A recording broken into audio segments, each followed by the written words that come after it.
लोकसभा चुनाव में समाजवादी पार्टी की रिकॉर्ड जीत उत्तर प्रदेश में हुई तो इसकी एक बड़ी वजह जातिगत समीकरण को ध्यान में रखकर पिछड़ों दलितों को टिकट देना माना गया। अखिलेश ने 4 मुस्लिम, 3 ओबीसी और 2 दलित को टिकट दिया है, जबकि बीजेपी ने 6 सीट दलित और पिछड़ों को दी है। जीत का यह सिलसिला जो 14, 17, 19, 22 पंचायत चुनाव, नगर निकाय चुनाव, उपचुनावों में बना रहा, यही मोमेंटम 2027 में भी बनेगा। यह हमारा संकल्प आज से होना चाहिए, आज से होना चाहिए। याद रखना, इस बार कितना भी ये साजिश कर लें, षड्यंत्र कर लें, कितनी भी रणनीति बना लें, लेकिन ये कामयाब नहीं होंगे।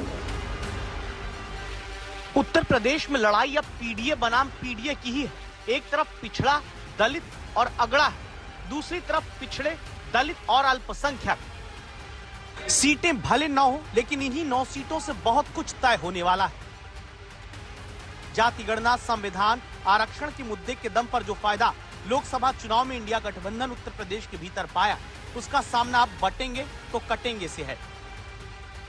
इसीलिए अखिलेश यादव ने उसी टेस्टेड फॉर्मूले को 9 सीटों की पॉलिटिकल परखनली में डालकर उम्मीदवारों की पर्ची निकाली, जिसके दम पर उत्तर प्रदेश में बीजेपी की सीटें विपक्ष घटा पाया। फार्मूला पीडीए का ही। पीडीए यानी पिछड़ा, दलित और अल्पसंख्यक। अखिलेश यादव ने 3 पिछड़े, 2 दलित और 4 अल्पसंख्यक को टिकट दिया। अखिलेश ने अयोध्या का फॉर्मूला गाजियाबाद में प्रयोग किया है। जिस तरीके से लोकसभा चुनाव में फैजाबाद सीट पर दलित चेहरे अवधेश प्रसाद को उतारा था, इस बार गाजियाबाद की सामान्य सीट से दलित को उम्मीदवार बनाया। सबसे कठिन सीट पर दलित मुस्लिम समीकरण से अखिलेश जीत सेट करना चाहते हैं। अखिलेश यादव की कोशिश है कि या तो पिछड़े, दलित, अल्पसंख्यक जीतें तो ठीक, नहीं जीत पाए सीट तो उस वर्ग को संदेश आगे के लिए पार्टी दे सके। ये सब अपने अस्तित्व की लड़ाई लड़ रहे हैं, क्योंकि देश की जनता ने कांग्रेस को निकाल फेंका है और उत्तर प्रदेश की जनता ने समाजवादी पार्टी को निकाल फेंका है। अब भारतीय जनता पार्टी से जानना ये हम लोग चाह रहे हैं कि क्या बाबा साहब के सपनों का देश बनाना, क्या आरक्षण सम्मत सबको हक और अधिकार देना, क्या लोहिया के जाति प्रथा के हिसाब से जातिगत जनगणना कराना, ये सब ठगी का काम है। उधर बीजेपी आरएलडी गठबंधन ने 9 में से 6 सीटें दलित और पिछड़ों को दी, जबकि 3 सीटों पर ब्राह्मण और ठाकुर उतारे। अगर दोनों पार्टियों के उम्मीदवारों की सोशल इंजीनियरिंग पर गौर करें, समाजवादी पार्टी ने 3 ओबीसी तो एनडीए ने 5 ओबीसी उम्मीदवार दिए। एनडीए ने 1 दलित उम्मीदवार दिया है तो इंडिया गठबंधन के 2 दलित उम्मीदवार मैदान में उतरे हैं। बीजेपी के पास कोई लिस्ट नहीं है, वो अपना जनाधार खो चुके हैं।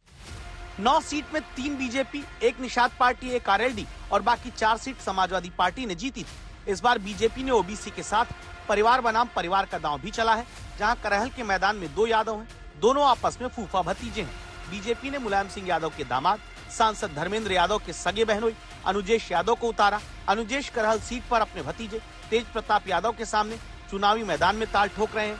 ऐसे में करहल सीट पर मुकाबला सैफई परिवार बनाम रिश्तेदार के बीच। करहल की लड़ाई बेहद दिलचस्प हो गई। अनुजेश यादव को बीजेपी ने टिकट दिया है, फूफा लगते हैं। तेज प्रताप यादव के तो भतीजा बनाम फूफा है।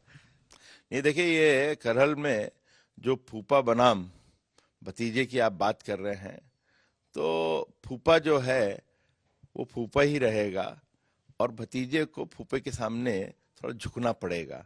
तो यही रिजल्ट आने वाले हैं। तेज प्रताप सिंह को अभी और एक दफे मौका देंगे, उम्र उनकी लंबी है, तो जनता उनको बाद में मौका देगी।